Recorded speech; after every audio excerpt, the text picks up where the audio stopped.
Why water is a vital prerequisite for global peace and stability?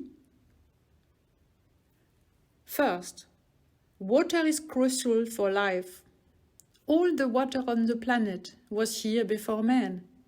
To put a number on it, while 70% of our planet is covered by water, only 3% is fresh water. Of that, only a third is drinkable by humans. Second, water is a limited resource that cannot be replaced. It is difficult to provide enough fresh water where it is needed most. The world population is growing. Competition for water will increase. Some countries have put water on their security agenda. Equal access to water and sanitation became a human right in 2010.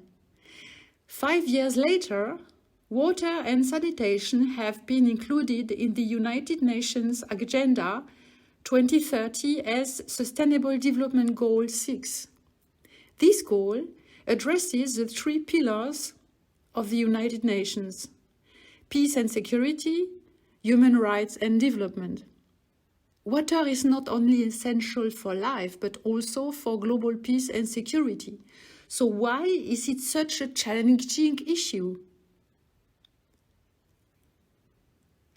Instability due to the uneven distribution of fresh water on Earth.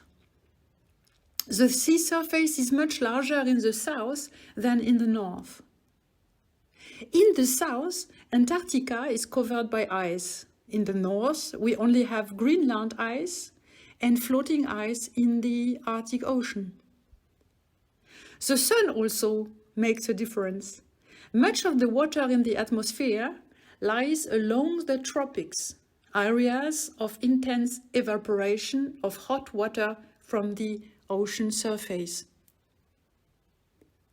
There are differences between a single continent.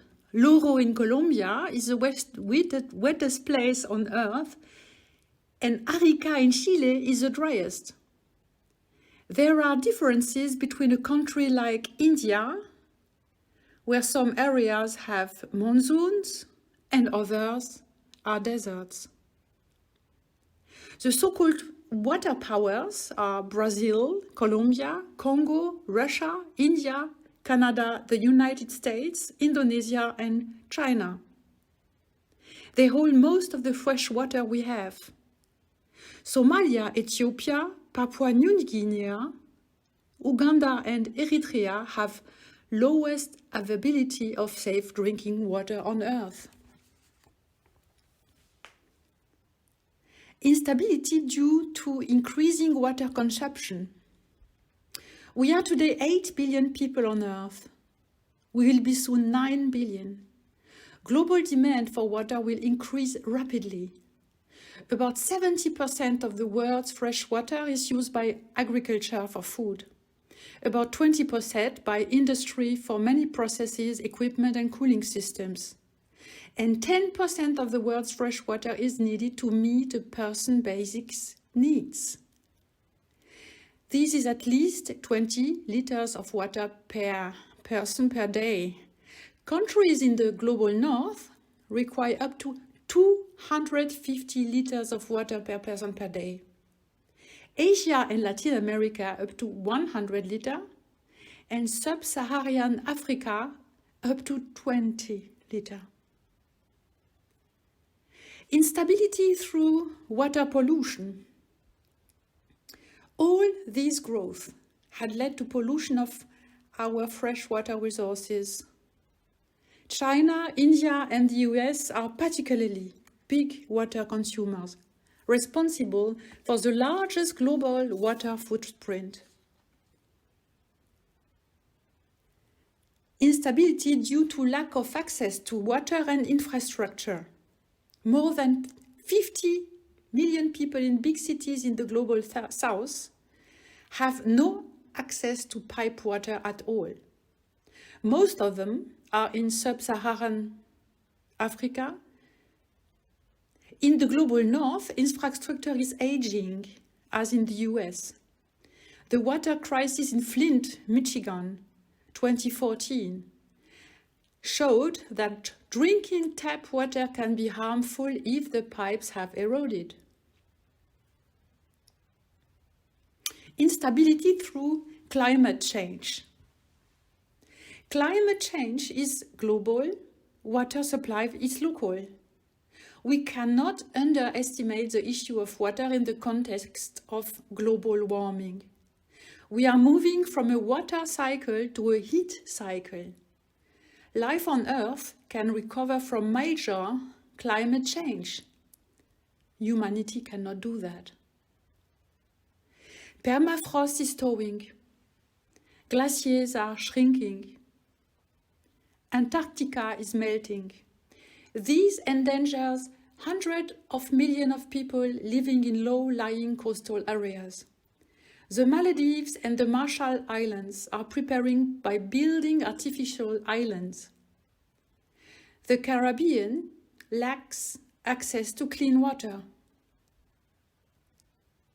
Cape Town, South Africa, was in 2018 approaching day zero, the day when all water supplies are exhausted. Europe's deadly floods in 2021, and that same year Kenya experienced such a drought that a terrible famine hit the country. In India and Pakistan, the sudden heat in March 2022 hit agriculture so hard that farmers reported huge crop losses.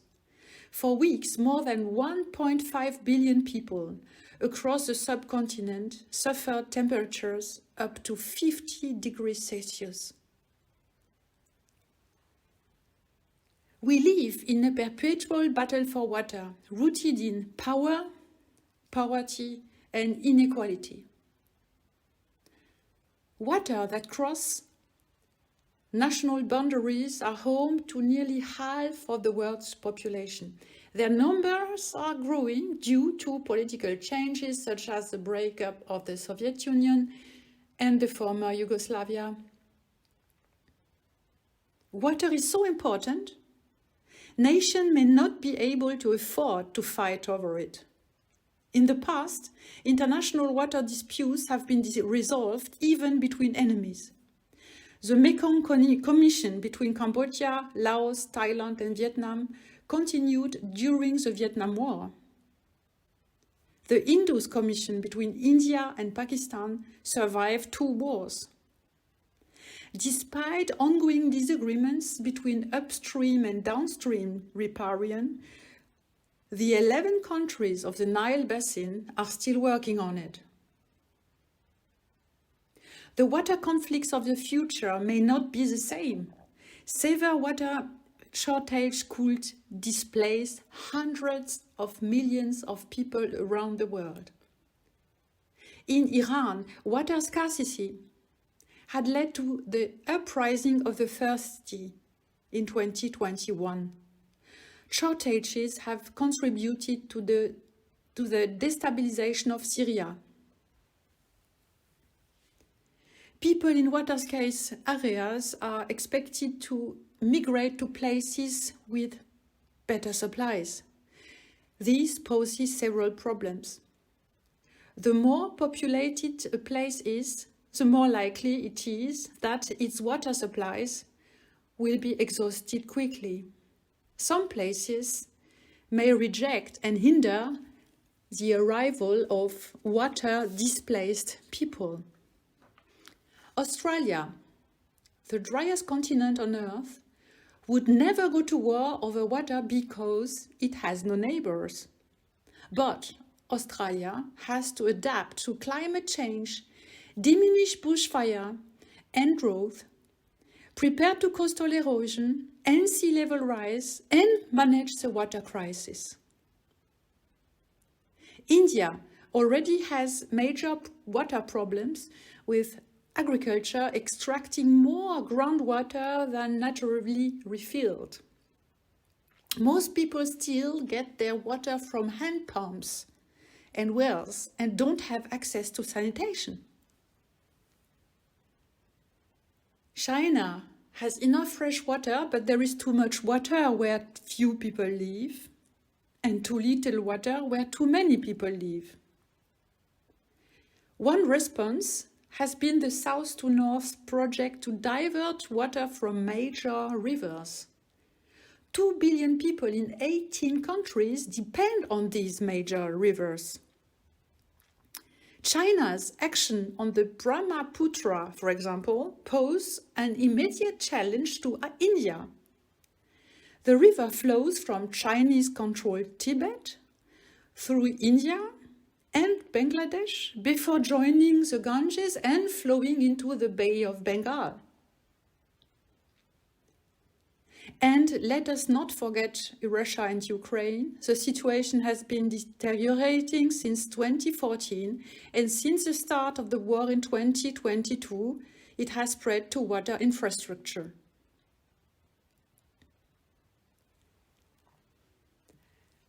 These are some of the reasons why water is essential for global peace and stability. But man has broken the water cycle through his activities. I don't blame individuals because we must restore the water cycle for future generations. With the organization Circle of Blue, I would like to show you ways towards global peace and security. Knowledge about water. As many people as possible should be aware of how important water is, not just for drinking, but for the whole planet. How we consume and live should change accordingly from the individual to the large corporate scale. Strengthen water conservation.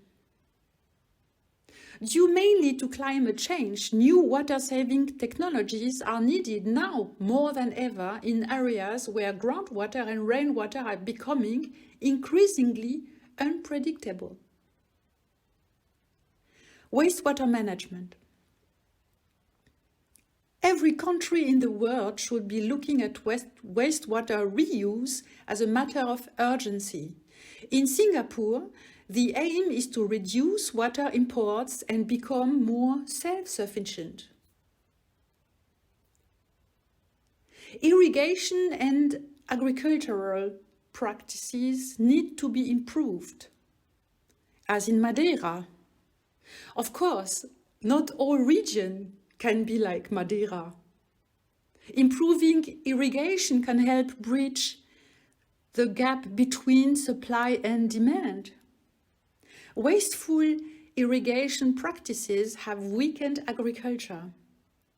Examples include the Murray-Darling Basin in Australia, the disappeared Aral Sea in Central Asia, and the southwestern US. This makes it harder to feed a growing world.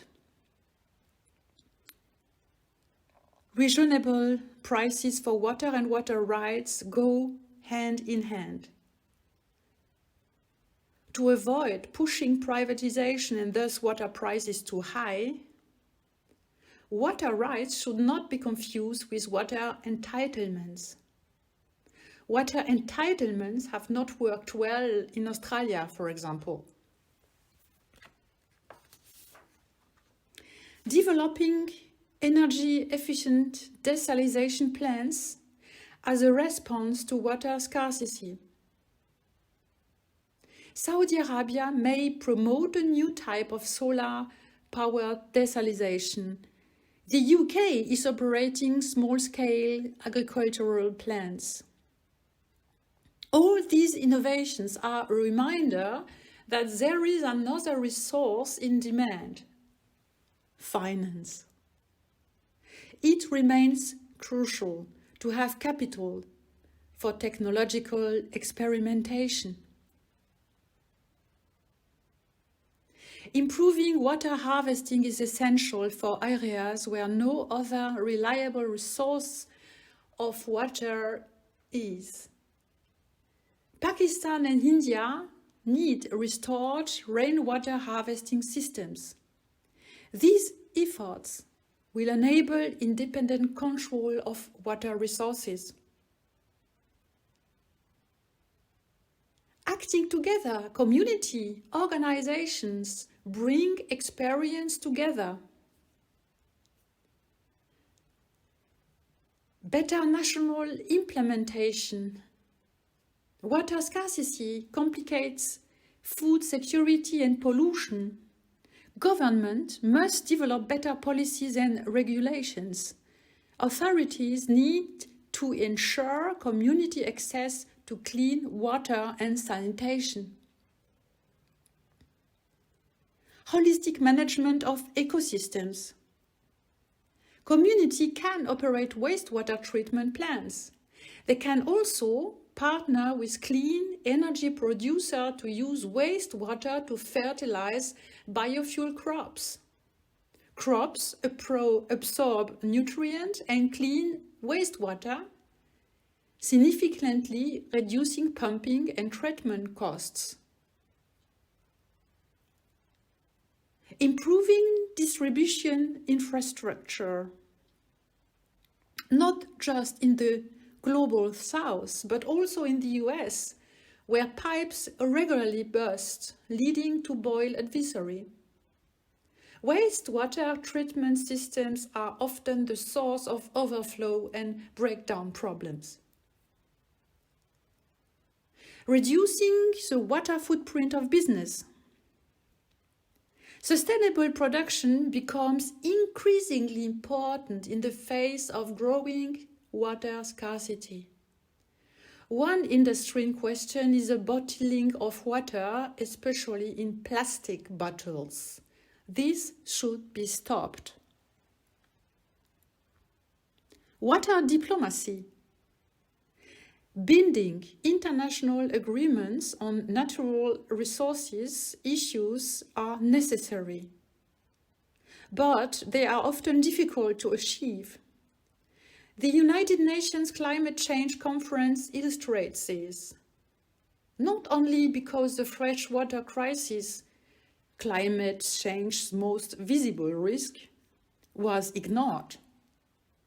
Regional agreements on transboundary or shared waters are so difficult to ratify.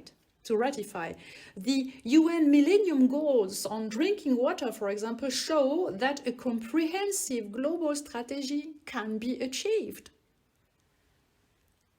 Pollution control. Measuring and monitoring water quality is vital for human health and biodiversity. These monumental problems have many faces and can be answered in just as many ways. It could be a plastic collection vessel that cleans the ocean of plastic waste. It could be private initiatives or associations that regularly clean up litter on the river's banks. When it comes to safeguarding the quality of drinking water, it is important to build international bridges. Equal access to shared drinking water resources is a fundamental right. Countries like Chile are trying to reform water rights. US policymakers are considering how to implement access rights in the federal protection of Lake Michigan, one of the world's largest freshwater reserves. Research and development. Municipalities often have limited financial resources. They can look to public-private partnerships to use the innovative capacity of businesses. Cities that operate wastewater treatment plants can partner with clean energy producers to use wastewater to fertilize crops. The transfer of water-saving technology is vital to the countries in the south. The effects of climate change and water scarcity are most dramatic in northwest India and sub-Saharan Africa. One proposed solution is to bring water-saving technology to these arid regions. Looking at the Great Green Wall of the Sahara and the Sahel, we can see that this is not easy to implement. Climate change and water scarcity. The Intergovernmental Panel on Climate Change has identified a link between the two. Renewable energy options will be under consideration. Water use in production needs to be improved with alternatives ranging from bioenergy crops to hydroelectric and solar power plants. And the supply gap. Due to the accelerating growth of the world population, parts of the world could soon experience a large gap between supply and demand for water resources. As climate and resource conditions change, the critical role of water in food production must be considered.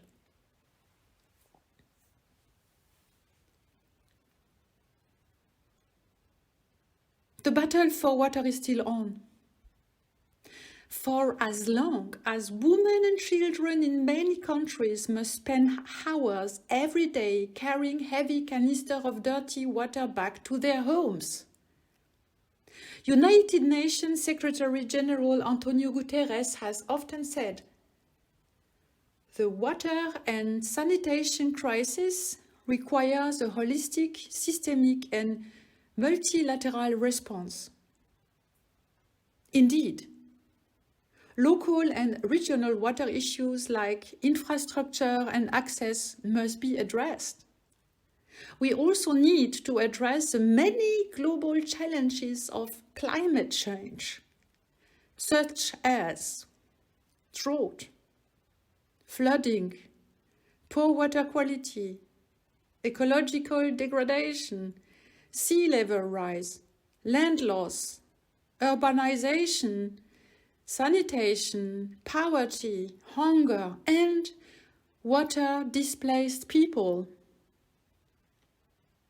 But as UNESCO Director-General Audrey Azoulay said in 2021, water need not to be a problem. It can be part of the solution. The Diplomatic Council is also working on it, for the children, for their family, for a life in peace and stability. Thank you.